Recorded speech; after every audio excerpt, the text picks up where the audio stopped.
Hey there, and welcome back to the Autism Little Learners podcast. I'm your host, Tara Phillips, and I'm so excited about this week's episode because you're going to get a little sneak peek into something really special we've been working on, our upcoming Preschool Autism Summit.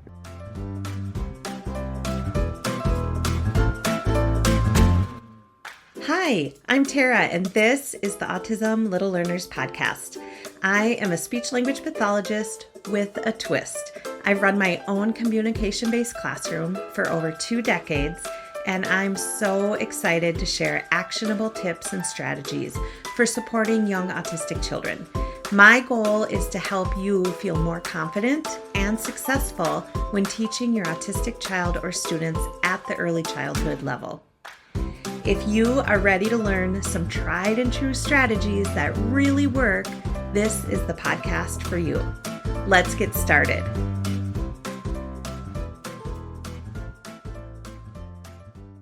This year's summit is going to be packed with insights, strategies, and inspiration from incredible presenters who are passionate about supporting young autistic kids in a neurodiversity affirming way. Whether you're a special educator, SLP, OT, or a caregiver, you are going to find so much value and encouragement in these sessions. In today's episode, I'm sharing a few short clips from just a handful of the powerful presentations we have lined up for this summit. These clips will give you a taste of what's to come and hopefully get you just as excited as I am. So let's dive in. Here comes our first featured clip. This first clip features Carrie Ebert talking about play. And the way autistic children play is usually different from the way their non-autistic or allistic peers play. So when we think about the definition of play, play is the spontaneous activity of children. So what that means is there's no right or wrong way to play. And yet historically, professionals have decided that autistic children play incorrectly. When my son was first diagnosed back in 2007 and started receiving services, it seemed like most providers were primarily concerned with the fact that my son did not play correctly with the Fisher-Price barn, that he didn't play the right way. And so everybody wanted to focus on teaching Aaron to play the right way with the animals and the tractor and the barn. And unfortunately, my kid didn't care about the Fisher-Price barn, but everybody was bound and determined that Aaron was going to love it and that he was going to learn to play with it in neurotypical ways. And so because they were trying to use adult-directed play to enhance Aaron's learning and development, they were met with resistance because they refused to follow his lead, refused to honor his interests, and they had decided that everything was going to be adult-directed instead of child-led. So it's important for us to recognize that autistic play is authentic play, right? There is no wrong way to play. You definitely don't want to miss this session from Carrie about deep interests and play, and if you've never heard her speak before, you are in for a treat. You don't want to miss it. Next up, we have a clip from a presentation by Jesse Ginsburg and Chris Wenger, aka Speech Dude. Most families, when they receive a diagnosis, they are searching Google or they're getting a packet of information from the pediatrician or the diagnostician with, here, sign up for this. You're going to get your first 100 days of what to know.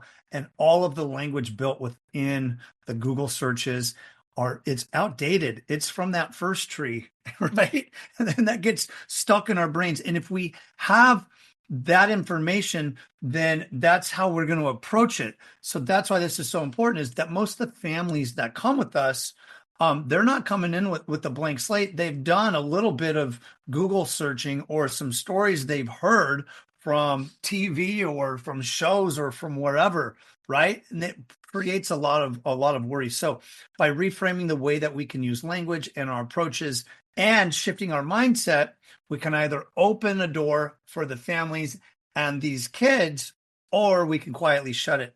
I'm one to want to grow into a big, beautiful tree and use that tree to make a nice wood door so it'll open. Dutch door, maybe? Dutch door. Count me in with Dutch apple pie. So just recently, I had a friend who wanted me to evaluate their son for autism, not for autism, but they had a delayed talker and wanted to know more. And we ended up talking a little bit about autism signs that I was seeing. And before I said to them probably 10 times, do not Google autism. And then the very last thing I said to them before they left was, listen to me, do not Google autism. I said, I'm going to send you some things. And I sent it immediately because they were like, I want to Google it. We want to Google it. I was like, do not Google it. And I sent them some neuroaffirming resources to look into, which we'll talk more about in a little bit. But I cannot stress how important it is to really try to, our goal is to help families from the very beginning in avoiding the things that are going to put them into a spiral, because like Chris said, we have relearned and we have grown from the resources that we used to give families are no longer resources that are going to be helpful for them in their journey. And they're certainly not going to be neuroaffirming. The next clip is from Jordan Carroll's presentation, and this presentation talks about an extremely important topic, and that is the intersection of race and neurodivergence. So we're going to talk about some of these disparities. 60% of autistic children are diagnosed by age 4, but Black children are almost 3 times less likely to get an autism diagnosis on their first visit to a specialty care clinic compared to white children. 3 times less likely is a lot. Black children often require 3 or more visits until they receive an autism diagnosis. Now, this is 3 or more visits where you're often paying a significant amount of money. You're taking time off of work if you're even able to do so, which again is another barrier. You have to figure out how to get to this clinic 3 different times, explain yourself 3 different times, and not come off as an angry Black person, even though you're probably frustrated at this point. Like, there's a lot of barriers that come with that, especially when you look at your white counterparts that got a diagnosis like it was nothing. They're probably looking at you like, I don't know what's wrong, but like, these are the facts. Most Black children receive their first diagnosis after age 5. Age 5, you've literally missed the window of early intervention. Next up is the incredible Nicole Casey, and she's going to be talking about moving beyond 80% accuracy. All the goals we write, 80% accuracy. And she's got an idea to share with you that is just brilliant. They don't want a request. Are they then going to be penalized for not making a request? Even though if I don't want something, why would I request it? Like, that's actually more authentic and more aligned with communication and expressing oneself than making the request just because the adult wants me to. That's not communication. And I think when we write goals with 80% accuracy or in 80% of opportunities, sometimes we end up getting to this transactional approach where we want the kid to do something. They know we want them to do something. They do it because they know we want them to. And we track that.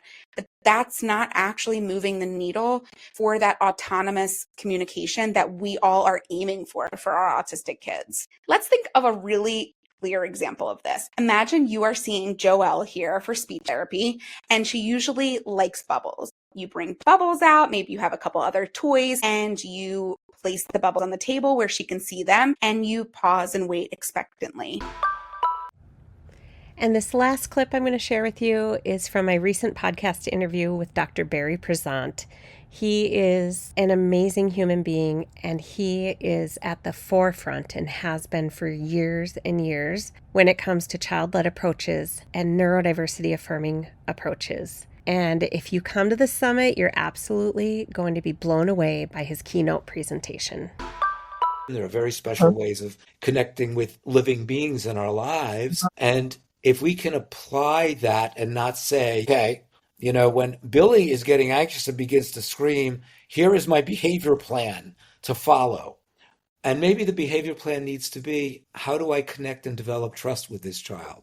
As opposed to, how do I ignore the child or provide some kind of contingent response to extinguish the anxiety, which usually results in an escalated problem.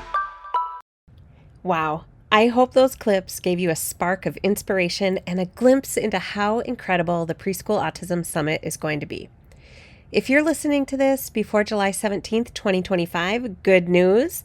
You still have time to grab your free ticket to the summit. And if you already know you'll want more time to soak in all the goodness, you can also upgrade to the All Access Pass, which gives you extended access to all of the presentations for a year. plus some amazing bonuses you won't want to miss. Each speaker brings such heart, wisdom, and practical strategies that will help you feel even more confident and supported as you work with your autistic students. If this sounds like something you want to be a part of, go to www.preschoolautismsummit.com. Thank you so much for tuning in today. I'm truly honored to be on this journey with you, and I can't wait to see the ripple effect of the compassion, connection, and affirming support you are bringing to your classrooms and therapy spaces. I'll see you next week for our next episode. I'm sending a big virtual hug your way because you just finished another episode of the Autism Little Learners podcast. Thank you so much for listening. If you enjoyed this episode and you'd like to help support the podcast, please share it with others, post about it on social media, or leave a rating and review. If you have had success with any of the strategies that you learned about in this podcast, I would love to hear from you. Send me a DM on Instagram or Facebook at Autism Little Learners. Don't forget to grab your free visual support starter set by going to autismlittlelearners.com/visuals. And always remember to find the good in every day.